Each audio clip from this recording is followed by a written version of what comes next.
ഡെങ്കിപ്പനി പ്രതിരോധ പ്രവർത്തനങ്ങളിൽ വീഴ്ച വരുത്തിയതിലും വിഷയം കൗൺസിൽ അജണ്ടയിൽ ഉൾപ്പെടുത്താത്തതിലും പ്രതിഷേധിച്ച് കൗൺസിൽ യോഗത്തിൽ പ്രതിപക്ഷം ചെയർപേഴ്സൺ സീമ കണ്ണനെ ഉപരോധിച്ചു. ഉപരോധത്തിനിടെ വനിതാ കൗൺസിലർമാരും ചെയർപേഴ്സണും തമ്മിൽ പിടിവലിയും ഇതിനിടയിൽ ഭരണകക്ഷിയംഗം ജെസി പീറ്റർ താഴെ വീഴുകയും ചെയ്തു. വ്യാഴാഴ്ച 2:30-ക്ക് ചേർന്ന കളമശ്ശേരി നഗരസഭാ കൗൺസിൽ യോഗ ഹാളിലാണ് നാടകീയ രംഗങ്ങൾ അരങ്ങേറിയത്.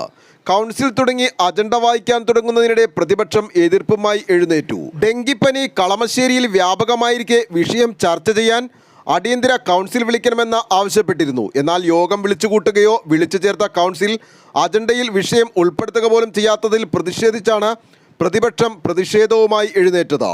പിന്നാലെ പ്രതിപക്ഷം നടുത്തളത്തിലിറങ്ങി പ്രതിഷേധിച്ചു. ഇതിനിടെ അധ്യക്ഷയുടെ മൈക്കും ഓഫാക്കി. അതോടെ അധ്യക്ഷ ഡയസിൽ നിന്നും ഇറങ്ങാൻ ശ്രമിച്ചതോടെ പ്രതിപക്ഷ വനിതാ കൗൺസിലർമാർ തടഞ്ഞു. അത് പിടിവലിയിൽ അവസാനിക്കുകയായിരുന്നു.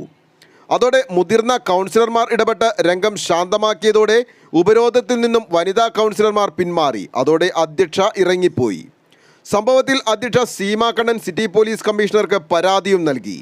കൗൺസിൽ നടപടിക്രമങ്ങൾ മുന്നോട്ട് കൊണ്ടുപോകാൻ അനുവദിച്ചില്ല എന്നും മൈക്ക് തട്ടിപ്പറിക്കുകയും കൈവലിക്കുകയും മൈക്ക് ഓഫ് ചെയ്യുകയും കയ്യേറ്റത്തിന് ശ്രമിക്കുകയും ചെയ്തവർക്കെതിരെ പട്ടികജാതി അതിക്രമത്തിൽപ്പെടുത്തി നടപടി സ്വീകരിക്കണമെന്നാവശ്യപ്പെട്ടാണ് പരാതി നൽകിയിരിക്കുന്നത്. അതിനിടെ പ്രതിഷേധത്തിനിടയിൽ തങ്ങളെ ഭരണസമിതി അംഗങ്ങൾ കയ്യേറ്റം ചെയ്തുവെന്ന ആരോപണവുമായി പ്രതിപക്ഷ വനിതാ കൗൺസിലർമാരും രംഗത്തെത്തിയിട്ടുണ്ട്.